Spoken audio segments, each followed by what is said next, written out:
और आज कराची आते ही जो है सबसे बड़ी जो बिजली गिरी है इस वक्त पाकिस्तानी कौम के ऊपर, एक दिन में अनप्रेसिडेंटेड 18 रुपये डॉलर जो है वो बढ़ गया है। पाकिस्तान में इस वक्त जो सिचुएशन जा रही है उस पर हुकूमत के जो साबका वज़ीर ख़जाना है उनकी अगर आप बात सुन लें मिफ्ता इस्माइल साहब की, तो आपको अंदाज़ा हो जाएगा कि पाकिस्तान इस वक्त कितना, और आपको पता है कि जब डॉलर का रेट बढ़ता है तो हमारे जो सूद है, हमारा जो कर्जा है, उसमें भी अरबों डॉलर के हिसाब से इजाफा हो जाता है। मिफ्ता इस्माइल साहब ने जो है वो अपनी ही हुकूमत तनकीद करते हुए कहा है कि हुकूमत की कोई संजीदा इकनॉमिक पॉलिसी नज़र नहीं आ रही। आज पाकिस्तानी मईशत की तारीख के हवाले से एक बहुत बुरा दिन है। शरह सूद अब 2% से बढ़ाकर 2% बढ़ जाएगी, लेकिन 3% बढ़ाई गई है, यानी कि 3 बाकी बढ़ा दी गई है, और हुकूमत को सालाना 900 अरब रुपये का फ़र्क पड़ जाता है। ये दोनों बहुत ज़्यादा मनफी डेवलपमेंट्स हैं। उन्होंने ये भी कहा है कि मईशत के साथ जो है ना वो मुकम्मल तौर पर खिलवाड़ किया जा रहा है, एक पागलपन पे मबनी पॉलिसियाँ हैं। अगर आप अपने मुंशी से रेट मुकर्रर कर सकते हैं तो फिर 10 रुपये कर दीजिए या $1 1 रुपये के बराबर कर दें, मतलब खुली तनकीद उन्होंने की है उसके ऊपर। लेकिन उसके मुकाबले में टस से मस नहीं हुई है गवर्नमेंट। डिटाई की हद तक जो है उन्होंने सारा मुद्दा जो है इसलिए इमरान खान पे डाल दिया है। मरीम नवाज साहिबा कह रही हैं कि mighty audacious of you to criticise those who are undoing your mess created through your ruthless splendour, ये इमरान खान को कह रही हैं। Incompetence, misplaced priorities, cruel deal that struck with the IMF and then its breach that plunged the country into economic turmoil. So sit down. तो कहने का मतलब ये था कि तुम खामोश रहो भाई इमरान खान को। इमरान खान ने बड़ी ट्वीट करके बताने की कोशिश की कि पाकिस्तान आज किन इकनॉमिक हालात से दोचार है, किन बर्बादियों से गुजर रहा है, और PDM की हुकूमत जो है ना पंजाब में इलेक्शन कराने को तैयार है, ना कौमी असम्बली का इलेक्शन कराने को तैयार है। इन तमाम तरीन चीज़ों के बावजूद इमरान खान ने ये कहा था कि आज जब ये 18 रुपये डॉलर बढ़ा है, कर्ज 62% ज़ायद डॉलर के मुकाबले में 10 रुपये की गिरावट की शक्ल में PDM ने 11 माह में रुपए को अमलन ज़िबा कर दिया है, स्लॉटर्ड। इससे कर्ज में 14.3 खरब जो मैंने आपको पहले बताया का इजाफा, महंगाई 31.5, और ये बात सही है कि 75 साल की पाकिस्तान की तारीख में हाईएस्ट महंगाई है।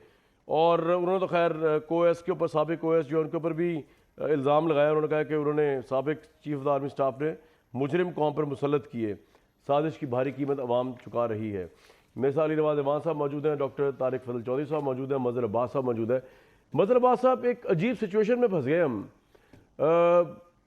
ये हुकूमत जब से आई है, इसकी जो थोड़ी बहुत साख थी इससे पहले कि जब ये गवर्नेंस दिखाया करते थे, शहबाज स्पीड हुआ करती थी, एक होप होती है कि चलो जी इमरान खान की गवर्नमेंट ने अच्छी इकोनॉमिक पॉलिसी नहीं दिखाई 3.5 साल में, तो ये कुछ अच्छा दिखाएंगे। ये तो सर इन्होंने तहते कर दिया। अब इस वक्त जो टुरमाइल चल रहा है, जो डिलेमा है, क्या इलेक्शन आज अगर हो जाए फौरी तौर पर पूरे पाकिस्तान में, और लेट्स सपोज इमरान खान जीत जाए या नून लीग जीत जाए, जो भी गवर्नमेंट जीत जाए, तो क्या सिर्फ इस बात से मुल्क की इकॉनमी ठीक हो जाएगी कि चल जाएगा पता नहीं 5 साल के लिए ये गवर्नमेंट आ रही है तो ये हालात ठीक कर देगी, या मामला बहुत हाथ से निकल चुका है, पाकिस्तानी इकॉनमी का डिफॉल्ट हो चुकी है? जी मदर साहब। ये कामरान, मैंने आपका सवाल का दूसरा हिस्सा सुना, पहला हिस्सा मुझे समझ में नहीं आया क्योंकि कॉल शायद ड्रॉप हो गई थी। सर मैं ये कह रहा हूँ, मेरा कहने का मतलब ये था कि उम्मीद पहले थी कि शायद लोगों को कि शहबाज शरीफ को जब भी पावर मिलेगी वो शहबाज स्पीड दिखाएंगे, अच्छी गवर्नेंस दिखाएंगे, लेकिन इमरान खान की गवर्नमेंट जाने के बाद शहबाज स्पीड ने इस मुल्क की इकॉनमी को कब्र के नीचे पहुंचा दिया लोगों को। तो अब अगर आज इलेक्शन हो भी जाए, फौरी इलेक्शन, आपको लगता है अगर तहरीक इंसाफ जीत जाए या नून लीग जीत जाए, सिर्फ इस बात से इकॉनमी ठीक हो सकती है कि चलें ये 5 साल के लिए कोई इलेक्टेड गवर्नमेंट आ गई है, या इमरान खान अगर जीत जाए तो आपके ख्याल में उनसे उम्मीद बांध सकते हैं कि अगर पहले कोई इकॉनमी में कोई बहुत बड़े काम नहीं किए थे, अब चैलेंज बड़ा है तो काम भी बड़े करके दिखाएंगे? मदर साहब। कामरान देखें जी, शुक्रिया कामरान। देखिए पहली चीज़ तो ये कि जिस तरह आपने ख़ुद कहा कि ये गवर्नमेंट तो नाकाम रही है। अगर कोई इकोनॉमिक इंडिकेटर्स ऐसे होते कि जी हाँ बेहतरी की तरफ गए हैं, तब भी आप कह सकते थे कि नहीं ये इस सिचुएशन में आप इलेक्शन की तरफ ना जाएं। देखिए जब इलेक्शन होंगे तो जो भी गवर्नमेंट आएगी, चाहे PTI आए या इनकी गवर्नमेंट आए, कोई भी आएगी, तो उसके पास 5 साल का मैंडेट होगा। जिसके पास 5 साल का मैंडेट होता है उसके पास ज़्यादा एतमाद होता है, और फिर जो बाहर के लोग हैं जो आपसे बातचीत करते हैं उन्हें भी ये पता होता है कि हम जिससे अब बात करने जा रहे हैं इसके पास 5 साल का मैंडेट है। इस वक्त जिनसे गुफ्तगू कर रहे हैं उनके पास 6 महीने का मैंडेट है, इससे ज़्यादा तो नहीं है इनके पास टाइम। तो असल चीज़ ये है कि आपने पिछले 10 महीने में ऐसे इक़दामात नहीं किए जिससे ये उम्मीद पैदा हो सके कि नहीं आपने जो आके पॉलिसीज़ बनाई हैं उससे हम बेहतरी की तरफ जा रहे हैं। आप मुझे बताएं, कहीं भी बेहतरी नज़र आ रही है आपको? नहीं नज़र आ रही। अब आगे क्या होगा?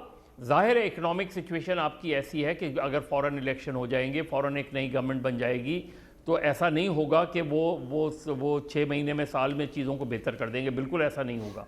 लेकिन कॉन्फिडेंस क्या होगा जो भी आपसे बात करेगा कि ये पीपल्स मैंडेट 5 साल के लिए है हैं और इनके पास 5 साल का मैंडेट है, तो ये एक पॉजिटिव साइन है। अदरवाइज तो जाहिर है आपकी इकोनॉमी जहाँ खड़ी है उसमें कोई भी गवर्नमेंट आएगी उसके पास फौरी हल बिल्कुल भी नहीं है। राइट। तारिक फजल चौधरी साहब, बेसिकली मेरा ख्याल से हम बड़ा अरसा कहते रहे कि इमरान खान की अना है कि जी वो चाहते हैं इलेक्शन फौरन हो, पॉपुलैरिटी को वो कैच करें, वो बात अपनी जगह पे। लेकिन अगर ये बात हो या ये बात ना हो, इस वक्त ये बात सही नज़र आती है।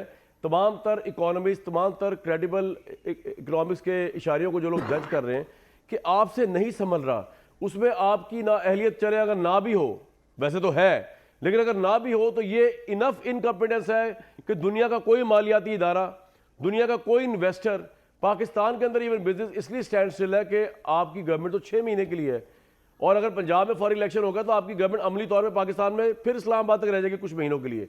तो सर, इस वक्त मुल्क के बेस्ट इंटरेस्ट में ये छोड़ दें कि इमरान खान की अना की तस्कीन के लिए आप ये करने लगे। मुल्क की खातिर इलेक्शन में जाए, हो सकता है आप जीत जाए, हो सकता है आपकी एलाइट गवर्नमेंट दोबारा बन जाए, इमरान खान को बहुत मेजोरिटी मिले, लेकिन इतनी ना मिले कि आपकी एलाइट बन जाए।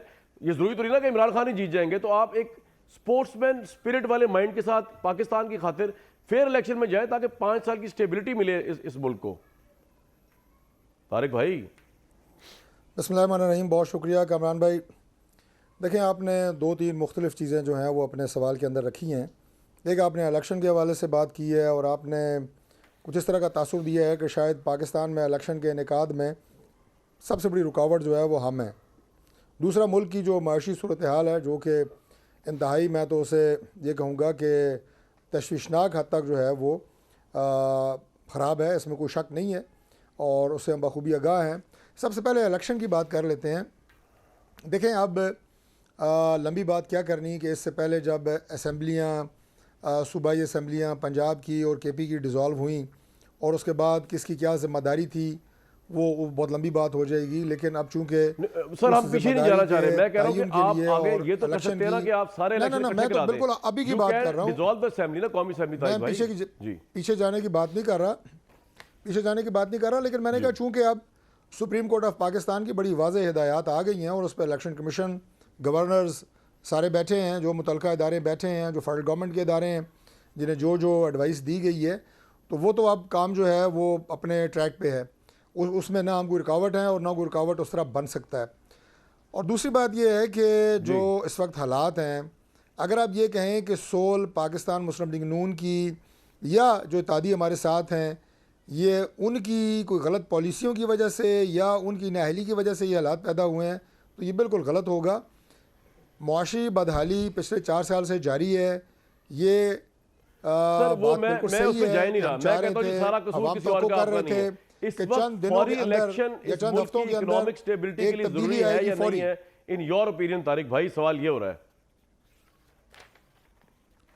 नहीं, देखें, अगर आप जैसे अभी मदर साहब ने बात की है, मैं उनकी बात को काफ़ी हद तक एंडोज करता हूँ, और वो ये है कि मुल्क में जो पहली बात आपने लफ्ज़ इस्तेमाल किया स्टेबिलिटी, क्या स्टेबिलिटी सिर्फ इलेक्शन की मरून मिन्नत है? क्या इस वक्त मुल्क में मौजूद सियासी जमातें हैं, चाहे वो अपोजिशन में है चाहे वो गवर्नमेंट में है, वो मुल्क को इस मुश्किल से निकालने के लिए मौजूदा सूरत हाल में भी बैठ के आपस में बातचीत नहीं कर सकती? कोई रास्ता नहीं निकल सकता, कोई चार्टर ऑफ इकॉनमी नहीं हो सकता? कोई बड़ी बात नहीं है। लेकिन हम चूँकि अपने अपने अना के खौल में बंद हैं और आज पॉलिटिकल पोलराइजेशन इस कदर हो चुकी है कि एक दूसरे के साथ बैठने के लिए कोई तैयार नहीं है। मैं किसी का नाम नहीं ले रहा। इस सूरत हाल में एक तो वो कि जी गवर्नमेंट 6 महीने की है, जो भी इनसे बात करेगा। देखें, बात यह है कि जो भी मालियाती इदारे, इंटरनेशनल मॉनेटरी के जो भी इंस्टीट्यूशंस हैं, वो 6 महीने 8 महीने की बात नहीं करते, वो पाकिस्तान से बात करते हैं। और इस तरह के मुआहिदों की जो सॉवरन गारंटी होती है वो स्टेट होती है। ये कोई बात नहीं है कि 2 महीने रह गए हैं गवर्नमेंट से तो अब आपके सारे यहाँ से बैनुल-अक़वामी इदारे उड़ गए हैं और बाहर से कोई आने के लिए तैयार नहीं है। हमेशा गवर्नमेंट चेंज कि आखिरी दिन तक काम होते रहते हैं, लेकिन पॉलिटिकल यार सर, स्टेबिलिटी बात ये की है बात कि करते जो हुए मैं मुल्क कहूंगा होते हैं yes, ना, मैं वो आपकी होनी बात चाहिए। समझ रहा हूँ। जितना मेरी बात आपस सुन में लीजिए। आप चूंचे लड़ाएंगे, सर मैं लड़ाई आपकी का बात माहौल समझ रहा पैदा हूँ। करेंगे, स्टेट पॉलिसी तो होती है, यकीनन इस मुल्क में स्टेट अनस्टेबिलिटी जो है पॉलिसी नहीं वो होती। रहेगी इस मुल्क में होता क्या है, और उसका नुकसान जो होगा। गवर्नमेंट जाती है उसका काम ये होता है कि पिछली गवर्नमेंट की जो है ना अच्छे एग्रीमेंट्स, अच्छी अचीवमेंट्स पे या अपनी नंबर प्लेट लगा दे, या वो ये कहती है कि उनके गड़े मुर्दे उखाड़ दे।